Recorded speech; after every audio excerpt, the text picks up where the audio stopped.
But I'll say this about quantum mechanics, quantum physics, is that it's said in the quantum theory that if you look at an atom, it's fixed in one position.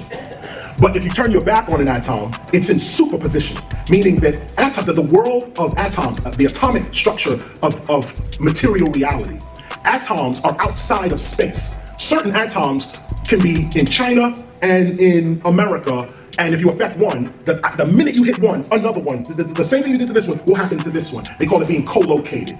This idea of atoms not being in fixed positions in space, meaning that if I'm not looking at an atom, it's everywhere, it's in superposition. It could be anything and be anywhere until I look at it. Once I look at it, the observer collapses the atomic structure and it becomes whatever my perception tells the atom to be. This is called sight. To this one, they call it being co-located.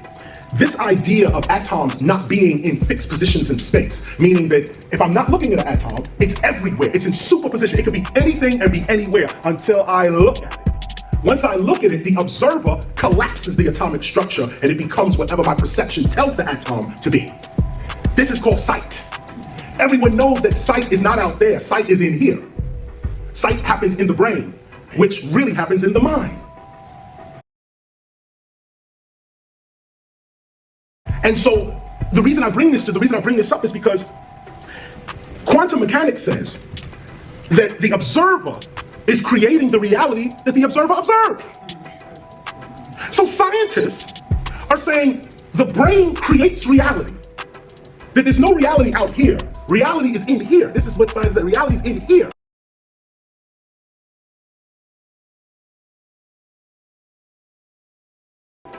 So if reality is in here and you're a racist, what kind of reality are you going to project? And project to yourself only. Look how fast God is. Way faster than scientists. God says, I'll play with you guys for a little longer. Y'all trying to figure out the universe through mathematics and all of that. Okay, here's how I'm gonna do y'all. I'm gonna show y'all quantum mechanics. Basically, I'm gonna show you a mirror. They don't realize that the universe is alive. How can there be life in the universe and the universe itself not be? How can a dead thing create a live thing?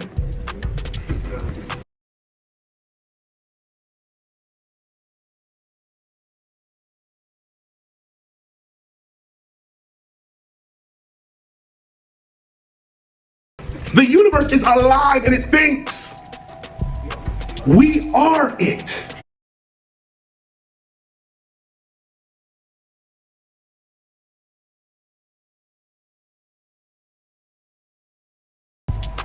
We're it. Right now, the universe is talking to itself, having a conversation with itself right now.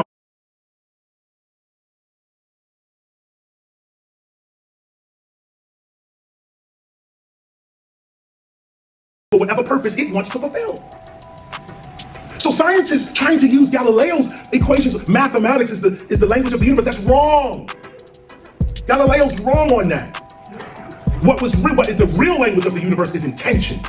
This is what the universe is really looking at, intention. And we got that now through genetic sciences. I'm giving you these titles so when you leave, do the study, do the follow-up research. Genetics, the genome. People are realizing now that your environment is way more important than even your culture. That the environment you're in, your genes are responding to the environments that you're in. Imagine that. That everything you do as a human, there's a tiny little organism running around that does the exact same thing. Let me put it to you this way so you can really see it. You are only a collection of cells. You should really spell it as C-E-L-F, cell. Because what the self is the consciousness of cells.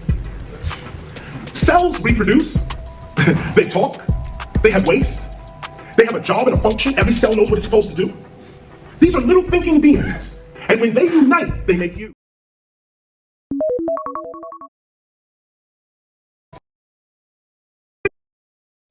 Is what they are thinking. And when they unite, they make you. The way you think is what they are thinking.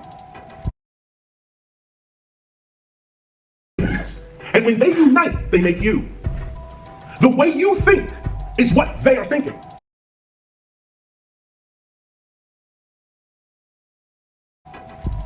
When you say, I'm hungry, it's not you that's hungry, it's your cells that are hungry. You are the slave of your higher self, C-E-L-F. You are the servant of your higher self until you become your higher self, then you're free. This is why they say you are born a slave. You are. You're a slave to yourself. You're a slave to the addictions that your cells want. You're a slave to the made-up realities of your language. You're a slave to your fears and this kind of thing. Once you realize that I am the eternal, immortal being that speaks without this body, has existence without time and space, once you really know that, you start moving like that. Being that speaks without this body, has existence without time and space. Once you really know that, you start moving like that. And then reality starts playing with you. You start reading things right in the nick of time, some message comes right off the wall, nobody else see it. You're the only one to see it. Why? Because your perception is such. This is how you get over, this is how you get past, this is how you compete. Never compete is how you compete. The ancient way. This is the ancient way. You don't compete. That's the English way. The way of nature is cooperation. Everything works in cooperation.